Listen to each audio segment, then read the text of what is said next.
అండి గృహప్రవేశానికి వెళ్తున్నాము. అత్తయ్య మావయ్య వాళ్ళైతే పొద్దున్న 6 గంటలకే వెళ్ళిపోయారనమాట. ఇంకా చిన్న పిల్లలతో వెళ్ళడం అంటే అంత ఈజీ కాదు కదా. మేము వెళ్ళేసరికి మధ్యాహ్నం 1 గంట అయిపోయింది.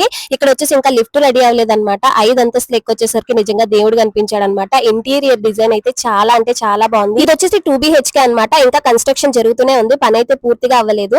ఈ ఇల్లు వచ్చేసి మా అత్తయ్య వాళ్ళ అక్క కొడుకు వాళ్ళదన్నమాట. నాకైతే ఇల్లు చాలా అంటే చాలా బాగా నచ్చింది. నేనైతే నా వీడియోస్ కి అయితే ఎంత బాగుంటుందో అనేసి అయితే అనుకుంటున్నాను.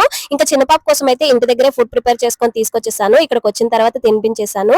ఇంకా ఆ తర్వాత అయితే మేము ఇంకా భోజనం చేయడానికి కిందకి వెళ్ళామన్నమాట. ఇన్ని రకాలు ఉంటే ఏం తినాలో నిజంగా అస్సలు అర్థం కాదు. నాకైతే ఒక ట్రిప్ లోనే కడుపు ఫుల్ గా నిండిపోయింది అనమాట. ఇంకా రెండో ట్రిప్ కి అయితే అస్సలు వెళ్ళలేదు. ముందుగానే అన్ని వేయించుకొని వచ్చేసాను కదా.